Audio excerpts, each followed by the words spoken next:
Hi, I'm Vincenzo Berghella. I'm professor of obstetrics and gynecology and director of maternal fetal medicine at Thomas Jefferson University. I will be talking about sonography of the cervix.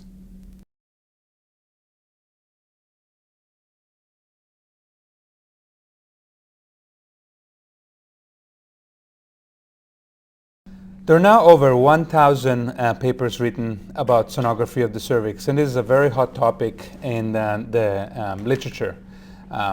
While 15 years ago, when I began to study cervical sonography, we were kind of the pioneers in this field. Now pretty much every unit in the US and abroad is doing transvaginal ultrasound of the cervix, which can be done many different ways, as you can see from this 4D real-time display. Again, I want to thank everybody at Thomas Jefferson University, especially in the Division of Maternal Fetal Medicine, for their support. As the data that I will show you, it's really part of a team effort from everybody back in Philadelphia. The outline of the talk will be a review of the techniques, as we are in a sonography course, but I will also emphasize the clinical use of this sonographic procedure, especially as it relates to preterm birth, its prediction and prevention, and then symptomatic women with preterm labor and PPROM, and I will also explore some use of cervical sonography at term. First of all, I want to make sure you all understand that when we talk about cervical sonography, we do not talk about transabdominal sonography, but we talk about transvaginal sonography. When we first started looking at the cervix, we use transabdominal ultrasound, but there are many shortcomings to this procedure, as you can see in the slides. My point is that no clinical decision should be based on transabdominal ultrasound alone. We should not use transabdominal ultrasound, probably even for screening, because many times we miss a cervix that is otherwise shortened or open by transvaginal ultrasound. So please, if you really want to screen for preterm birth with cervical ultrasound, don't use transabdominal. Translabial could be used, but unfortunately also has shortcomings, especially the fact that the external os, as you can see in the slides, is difficult to see, and it's more difficult to obtain an adequate image than the standard, which is transvaginal ultrasound. The technique of transvaginal ultrasound, the way I like to, the acronym is TVU. You can also use TVUS, which is transurovaginal ultrasound, TYUS, sorry. Again, it's been around for a while, and it's really revolutionized OB/GYN in general. As you can see in this slide, the bladder needs to be empty. The procedure is safe, comfortable, and well accepted by patients, and it's really easier than even translabial. So that since you have the probe so close to the cervix and you get the best image, the technique of transvaginal ultrasound is the gold standard. The technique is very important, and I want to review it in detail. Once again, before you take the patient into the room, you make sure that she empties her bladder. Use a condom-covered probe. We usually let the patient insert such a probe. And as you can see, the probe goes into anterior fornix of the cervix, and then you obtain a view of the all length of the endocervical canal. As you can see in this picture, as I am pointing, here is the internal os, here's their external os. You want to make sure you don't put too much pressure on the cervix. You enlarge the image as much as you can, at least 2/3 of the screen, if not more. And then you obtain multiple measurements. In the literature, it is said that you should obtain at least 3. Use the shortest best measurement that gets a view of the whole cervix, and then repeat those 3 measurements after you apply transfundal pressure for a few seconds. The total exam should last at least 5 minutes, because over such time you may detect not only changes after pressure, but also spontaneous changes. You want to make sure you standardize this technique and you do it the same all the time, that the anterior lip of the cervix is similar to the posterior lip of the cervix, that you see the whole endocervical canal, and that again there is no increased echogenicity. That is the technique. But why do we do transvaginal ultrasound? We do transvaginal ultrasound mostly at this point to predict preterm birth. whose incidence has been increasing tremendously, at least 30% in the last 20-25 years, and is now 12.7% in the US, which is over 500,000, over 500,000 births every year in the US are delivered before 37 weeks, and about 2% below 32 weeks. Transvaginal ultrasound of the cervix has been shown to be really the most predictive test for preterm birth because the cervix, when it's going to open, begins to open at the internal os, finding that you cannot detect on manual exam. So we're going to review how well transvaginal ultrasound predicts preterm birth, looking at a comparison to manual exam, what you're going to measure, what is normal or abnormal, when to do it, what kind of clinical scenarios you're going to look at, and its utility. We do know from a study now done 12 years ago and replicated multiple times, then as you can see on the left part of the slide, cervical length by manual exam does predict preterm delivery, but cervical length measured in the same patients by transvaginal ultrasound has a much higher probability of detecting preterm delivery, a much higher area under the curve, and a much more significant p-value.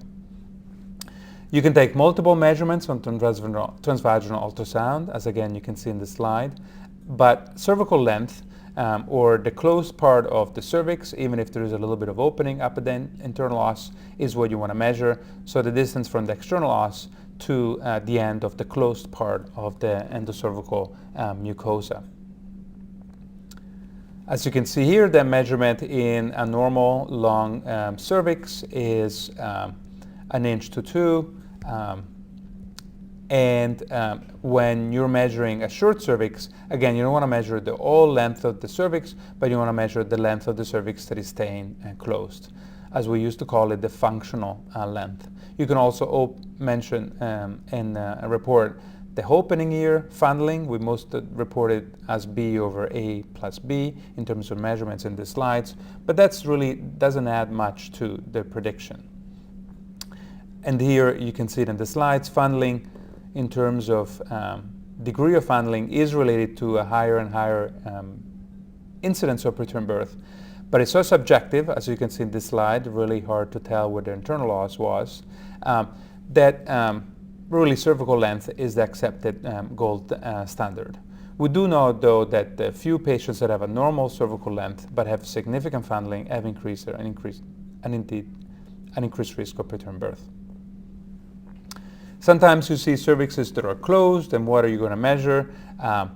You could measure os to os, so to speak, but usually when the distance between the cervix and this imaginary direct line is more than 5 millimeters, we prefer to take 2 measurements and add those 2 measurements together.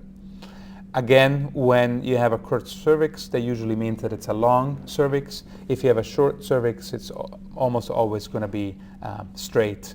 And so the fact that you see a curved cervix shouldn't make you worry too much, but it's actually a reassuring finding in terms of preterm birth. There's several pitfalls to transvaginal ultrasound. It's not a perfect technique. Again, you want to make sure that you avoid some of these technical and anatomic pitfalls. As you can see in these old slides, we used to not be too attentive to empty the bladder, and it's very important to empty the bladder. These bladders are too full and may mask some funneling, as probably it's happening on this case on the right of the slide. So again, you want to make sure that the bladder is completely empty, and if there is any fluid in the bladder, it's a little bit of a slit there, and the cervix appears to be in its natural state. You don't want to put too much pressure on the probe, and you can see that by the fact that here there is the echogenicity of the anterior lip. It's excessive. This anterior lip is too white, so to speak, and it's also much thinner than the non-compressed posterior lip of the cervix. You also want to make sure you see the whole cervix, and you place the calipers in a good positions. I really don't know in review from this case many years ago, again over a decade ago, what the sonographer was measuring. You want to take the whole cervix and make sure you know where the external and internal os are and where the new internal os after funneling is. Again, it's very difficult to place calipers when you have funneling, and that's why measuring this remaining functional closed cervix here is most helpful. When you see a contraction, again, that may mask funneling or unmask funneling, depending on the case. And again, you don't want to take this kind of measurements as shown here in the calipers, but you want to just take the functional cervical length. Sometimes there can be a local contractions. You can see here extra echogenicity in this part of the cervix. These slides are from Ed Guzman. And if you wait long enough, usually these contractions over time resolves. And sometimes, as you can see here, funneling can be masked. And the remaining cervical length here, this measurement of the closed cervix is less than a centimeter. So this lady is very high risk for preterm birth. Here's another example of a contraction up in the lower uterine segment, but the remaining cervix looks okay. And sometimes you see a contraction that makes the cervix very curved. Again, you have to wait, make sure the bladder is empty, and then remeasure the cervix later on. So the best measurement, again, to emphasize, is cervical length, as it is the most reproducible and most predictive. Dynamic changes can occur and improve the predictive accuracy. Therefore, when you see those, record the best, shortest cervical length. Here is a study of over 700 high-risk women that we followed at Jefferson. As you can see, between about 14 weeks to about 28 weeks, the cervical length is about the same. In most studies, about 35 to 40 millimeters in average. Before 12 weeks, very hard to distinguish the lower uterine segment from the true cervical length, so we do not recommend doing cervical ultrasound for prediction of preterm birth before 14 weeks. And also after 20 weeks, the cervix begins to shorten anyway, and even in patients that deliver at term, and therefore cervical ultrasound is not recommended after 20 weeks for the prediction of preterm birth. As a screening test, again, cervical ultrasound is not a diagnosis test, but as a screening test, transvaginal ultrasound does really well because it studies an important conditions, as we've seen. It's a well-described techniques, which again we've reviewed. It's safe, acceptable, very reliable, and reproducible. Recognizes an early asymptomatic phase, as I've showed you, and it is accurate in its prediction.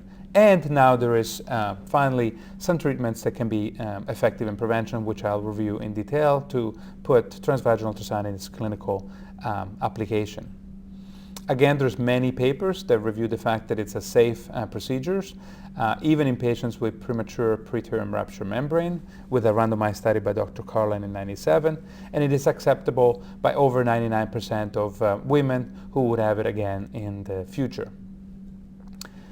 It is reliable, and here I want to make a comparison to nuchal translucency. I think just like nuchal translucency and other ultrasound measurements, you have to make sure that you've done a number of practice transvaginal cervix that was reviewed and checked for quality, and you have to make sure that you have a quality assurance program for your transvaginal ultrasound cervix. Once you do that, inter-observer and inter-observer variability are very acceptable. Here's a 3D multiplanar display. Again, you can use certainly 3D for cervical ultrasound, but it's really not been shown to be very helpful, except for getting nice pictures here for lectures. As you can see here, these pictures are over 10 years old, and they're beautiful pictures of the cervix in the three different planes. Here is an ultrasound showing significant funneling and even some sludge, significant amount of sludge at the bottom of the cervix. This woman has a cervix that it's only now 1 or 2 millimeters, and the presence of sludge means inflammation. Her risk of delivering preterm, it's over 90% at this point. Here's a picture of a woman with a cerclage, this is the usual sagittal view in the upper right, with the two spots of the cerclage. You can see here that on the different 3D view, the axial view, you can see the whole suture. Here is another nice 3D that depicts the fact that on the coronal view, you can really tell what the true endocervical canal axis is and get the most accurate cervical length view. Again, this difference from regular 2D ultrasound, it's only 1 to 2 millimeters most of the time, and so it's probably not clinically important, but certainly may be important in the future for future research efforts. Using an image of the whole cerclage around the endocervical canal. We'll talk a lot about cerclage in the next few slides. These are live 3D, 4D view again of the cervix. The lady that had funneling, we placed a cerclage high in their uterus, and as you can see, is keeping the cervix closed, at least the lower 2 centimeters, and it's straight around the endocervical canal and keeping it closed, even if, as you can see here, membranes are trying to bulge down, and you can see some sludge as well. Here's a picture of a cerclage that has not worked. A lot of the times clinicians don't anchor it too well to the posterior part of the cervix, and the cerclage can slip. And obviously in this situation, as it is only in the anterior lip of the cervix, you won't be very efficacious for predicting and preventing preterm birth. So normal cervical length, when you should measure it, which is between 14 and 28 to 30 weeks, is about 25 to 50 millimeters. As I showed you, it is not helpful before 14 weeks. And if it is less than 25 millimeters or less than an inch between 14 and 24 weeks, that is abnormal. And as you can see in this classic graph by Dr. Iams, the shorter the cervical length is, the higher is the incidence of preterm birth. Again, the number that you get from the cervical length is very predictive of when the woman is going to deliver. It's also important, though, not to just look at the number, the cervical length number in millimeters. So it's also important to look at many other factors, one of which is when you get it. If you get, for example, cervical length measurements of 10 millimeters at 16 weeks, the risk may be up to almost 60% for delivering preterm, 50 to 60%. While if you get the same measurements at week 28, when it's almost physiologic to begin to shorten, but since the shortening is significant, the lady still has a risk, but the risk is less than 40% of delivering preterm. So very important to put it in perspective with gestational age. When should you do it? If you do just one screening for preterm birth in low-risk patients, I will recommend to do it around 18 to 22 weeks, because that's the mean time in which the cervix shortens in women destined to deliver preterm. Obviously, if you do it more often, the prediction is higher, but possibly that more frequent screening should really be only in populations at high risk of preterm birth, such as those with prior preterm birth, in which often we do screening every 2 weeks, between 16 and 24 weeks. And it's also important to look at outcomes. Outcomes are related to the populations you studied, and all of these populations have been studied now in multiple studies in terms of prediction of preterm birth with transvaginal cervical length, and all of the studies have reported that transvaginal cervical length is predictive of preterm birth in all the populations. Singleton are high or low risk for preterm birth with different high-risk factors, multiple gestation, twins and triplets, and also symptomatic women with preterm labor or PPROM. This is a classic slide from the best blinded studies of transvaginal ultrasound. So these women did not have intervention, and you can follow the natural history of screening with transvaginal cervical length. They all used a cutoff of 25 millimeters, which is pretty much the one most used in clinical practice now. They screen in the second trimester between 16 and 24 weeks, and they looked at preterm birth at less than 35 weeks. As you can see, the sensitivity is actually quite low in low-risk women and highest in high-risk women with a prior preterm birth. And also the positive predictive value is much higher in these high-risk women with a positive with a preterm birth. So really, as a test, transvaginal ultrasound won't do too well in low-risk women with a low background a priori incidence of preterm birth.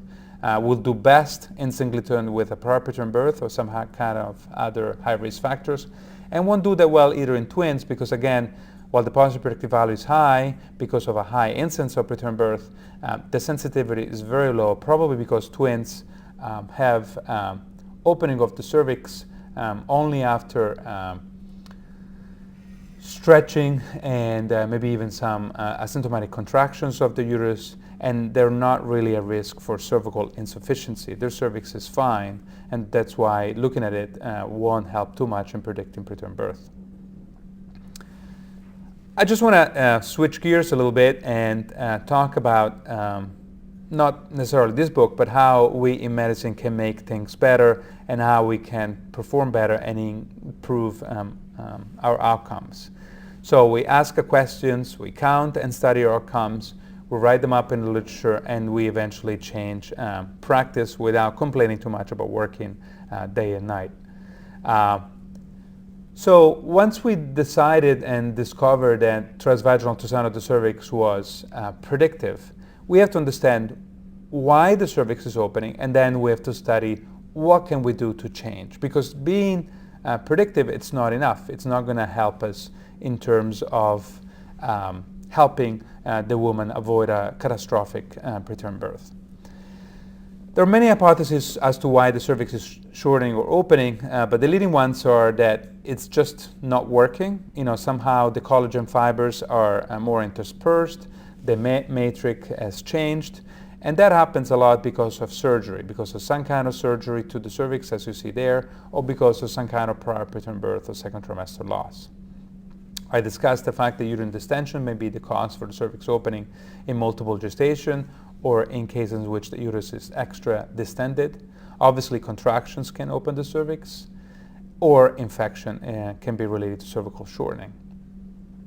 Based on those hypotheses, we have come up with preventive interventions to try to avoid a preterm birth, which we are now predicting by the shortening of the cervix on ultrasound.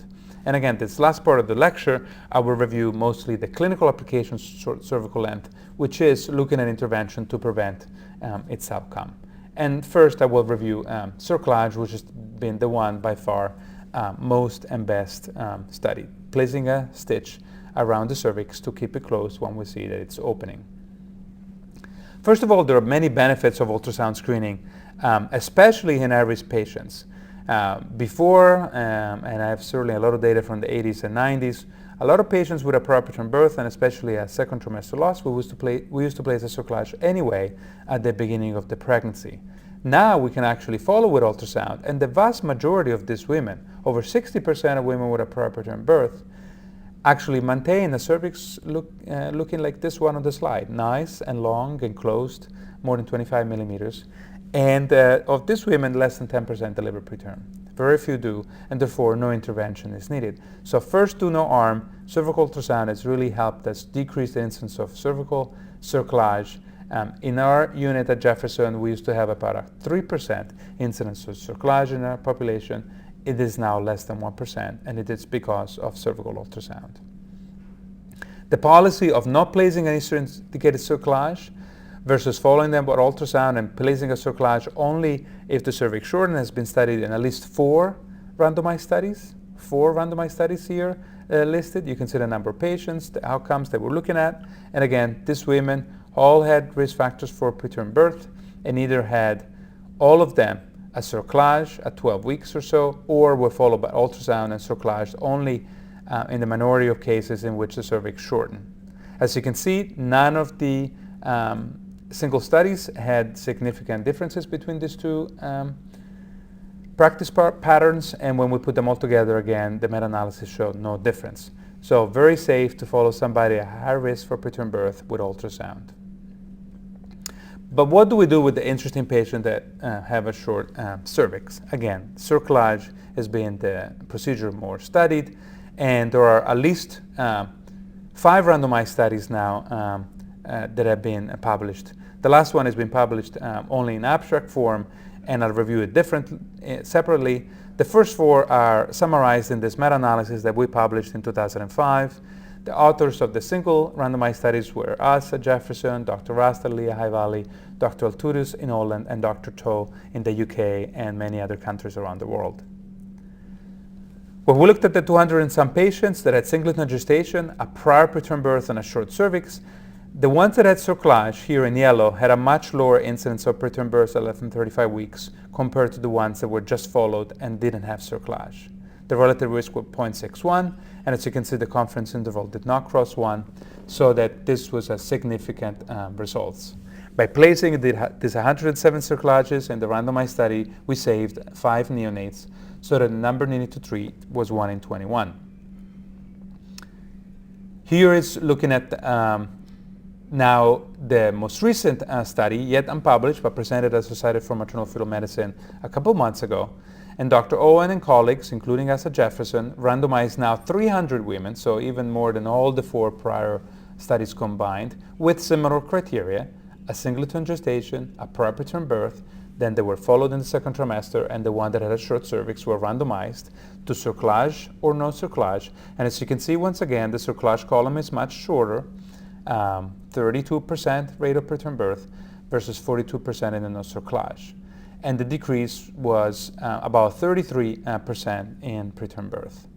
They looked at this many different ways with Kaplan-Meiers and other statistics, and they did find that this was a significant difference. Well, we put the 200 patients from the first 4 studies and the 300 from the most recent NIH-sponsored study. We get 500 plus patients with the same characteristics, and now the results are even clearer. About 30% incidence with cerclage, 40% incidence of preterm birth without cerclage, and a 29% decrease in preterm birth. So you can certainly tell somebody that if you do screening with cervical length because they've had a prior preterm birth, by placing a cerclage, you can decrease their chance of delivering preterm by 30%. I think that's level 1 evidence and is now being well studied and well proven in the literature. All the studies point in the same directions and have a lot of strength when put together. There's been a lot of controversy saying what is the right cervical length cutoff.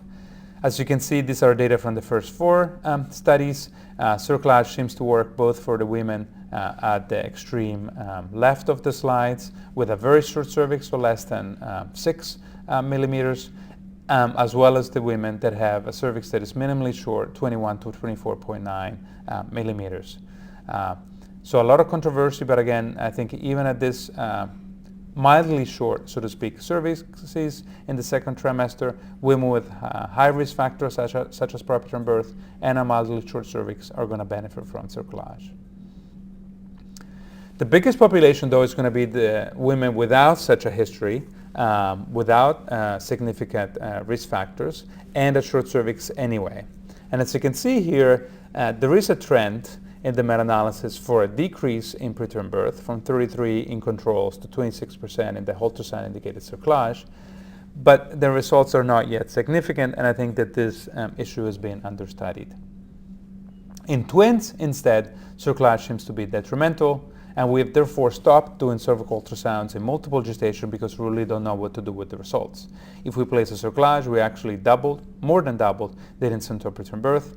And this randomized data, we unfortunately caused the demise or 8 more neonates compared to controls that did indeed have a short cervix but did not repeat cerclage. So we have not performed cerclage in twin pregnancy in the last 3 years at Jefferson. Here is data looking at preterm births on less than 32 weeks, and again, our most interesting data sets of singleton with a prior preterm birth and a short cervix. And again, it seems to work to decrease this most terrible and full of bad consequences cutoff for preterm birth. So what is our management in 2009? Our management is that in singleton gestations, if they have multiple prior preterm birth, at least 3 or more, and especially if there were second trimester losses, we will place a history-indicated cerclage at 12 weeks, and if they do it again, if they have another loss, place a transabdominal cerclage. There are very, very few women on this arm nowadays. Very, very few women. We can count them on our hands almost at Jefferson. Most of the women are only going to have 1 or 2 prior preterm births or second trimester losses, and they can all, so over 90% of these high-risk women, be followed with transvaginal ultrasound. And if the cervix shortens, now we feel comfortable. We don't have to enroll them anymore in randomized studies that really we ran for almost a decade, and we can offer them cerclage, which will prevent their preterm birth by about 30%. What else can we do? We've studied antibiotics for a short cervix, and so far antibiotics have not been shown to prevent a preterm birth in these women. And we've also studied progesterone. There's different kinds of progesterones, as you can see in the slides, and especially the first two, natural progesterone and 17P, this is 17P hydroxyprogesterone caprate, have been studied to prevent preterm birth in women with a short cervix. Most of the studies are women with a prior preterm birth, once again, without looking at the cervix, and it's now, I think, well proven by Dr. Mee's trial, Paul Mees, as you can see in the slide, and others, that 17-hydroxyprogesterone is efficacious in preventing preterm birth in women with a prior preterm birth, and this practice is supported by the American College of OBGYN. In terms of vaginal progesterone, the results are controversial, as there is one negative and one positive trial. But what we're interested in here in this talk is what to do when we have a short cervix. The biggest trial looking at the efficacy of progesterone came from Dr. Da Fonseca, a Brazilian working with Dr. Nicolaitis in London, who actually followed over 24,000 women, low-risk women, of which approximately 250 develop a short cervix, a very short cervix, so 15 millimeters or less, in the second trimester. At that point, they were randomized to either get progesterone, 200 milligrams of progesterone weekly, once the cervical length was shown to be short, or an identical placebo. And as you can see in this important New England Journal of Medicine study, the differences was marked, 19% only incidence of preterm birth less than 34 weeks versus 44% in control, again a 44% decrease in preterm birth. Very, very impressive results. Unfortunately, these results really come from just this study, and again, when you look at the Kaplan-Meier, you can see that the progesterone women did much better and stayed pregnant much longer compared to placebos.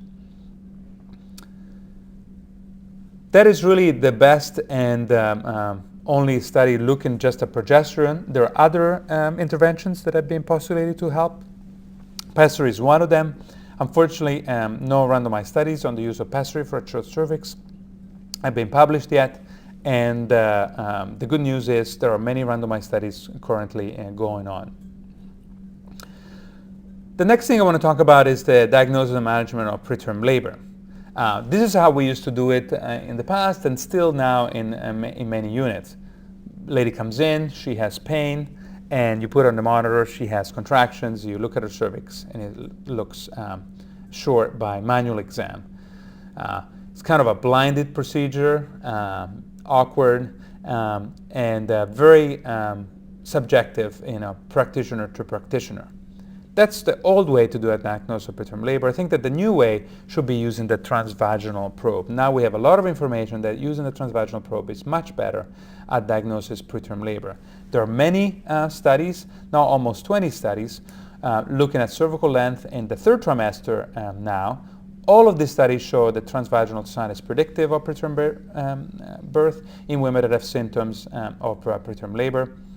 And really these studies show that the cervix is less than 30 millimeters, and there's a high chance, a high positive predictive value that you'll deliver preterm, while if the cervix is nice and long, especially more than 30 millimeters, the chances of delivering preterm are usually 3, 4, 5%, 10 at most. And if your cervix even is more than 15 millimeters, so a little bit short but not too much, the chance to deliver within a week, which is really what clinicians want to know, it's minuscule.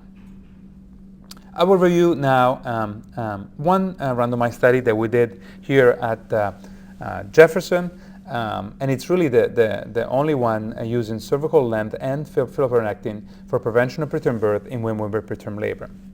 We had 100 women that presented with preterm labor between 24 and 33 weeks. All of them were screened with fetal fibronectin first and then transvaginal ultrasound, but on only 50% of them we had knowledge of this information, and on 50% the pharmacy and the sonographer didn't tell us the results of these two screening tests. On the knowledge group, we followed this algorithm. If the cervix was, again, 30 millimeters or more, we actually would send them home, even if they were contracting or if the cervix was dilated manually. If the cervix was shorter than 20 millimeters, we use, again, cervical length only to treat, usually with steroids and with tocolysis, admitted them in the delivery room. If the cervix was borderline, 20 to 29 millimeters, phenylfibronectin decided what to do. If it was positive, we treated them aggressively as those with a shorter cervix. If it was negative, we would watch them a little bit more, but basically most of them we would send home. It's interesting that in this study, many other similar studies, not looking at intervention, but just looking at outcomes, about 50% or more of women that come in with preterm labor have a long cervix of 30 millimeters and really deserve no interventions and deserve reassurance. In this randomized studies, when we compared the knowledge group, in which we used transvaginal cervical length for management, the incidence of preterm birth was only 13%. These women were well managed, apparently, and in the control groups in which we were blinded to that information, the incidence was 36%. These showed a 65 decrease in preterm birth, less than 37 weeks, very, very significant. Unfortunately, this study is not replicated yet, but certainly seems to point in the right directions in terms of management of women with preterm labor. And as you can see here in the green line on this Kaplan-Meier, the survival curve, so to speak, was much shifted to the right, and women that were managed with cervical length and fibronectin had much longer gestations. Why would cervical length and fibronectin be beneficial? First of all, because we avoid intervention in women that don't need it, and as you know, intervention sometimes can cause preterm birth. Focus interventions on the women that truly need it, especially the ones that have a cervix less than 20 millimeters. And there is some data to show that tocolytic steroids, etc., are much more effective in those women. Obviously, as I say, this randomized control trial needs to be repeated. We also wrote recently a Cochrane review, which was published this week online by the Cochrane Review. If you haven't looked at it, feel free to go and check it out. We put together our studies with two other studies that looked at fetal fibronectin, and when we looked at these results, again, there seemed to be some benefit from using fetal fibronectin in the management of women with preterm labor, especially driven by our study in which this was used with cervical length. So in conclusion, transvaginal ultrasound cervical length predicts preterm birth in any population you're going to study it in. Very, very predictive, as predictive as fetal fibronectin, and more predictive than any other test used. More importantly, it can be used for prevention of preterm birth, because if you find a singleton, especially one with a prior preterm birth, whose cervix is long, you can avoid intervention, while if the cervix is short in the second trimester, you can place a ultrasound indicated cerclage, and that will prevent a preterm birth by about 30%. Also, if the cervix is very short, you can consider vaginal progesterone. Again, this came only from one randomized study, but was shown to be very efficacious. There is still not enough information on indomethacin, bed rest, pessary, and other interventions. And another important piece of news in the last couple of years is that in symptomatic women, not only transvaginal ultrasound is predictive, but it helps to prevent preterm birth and treat the women that most need it. With that, I want to thank you for your attention. We cover a lot of ground, and I hope you now have a good idea of the benefits of transvaginal ultrasound for clinical use by radiologists and obstetricians worldwide. Thank you.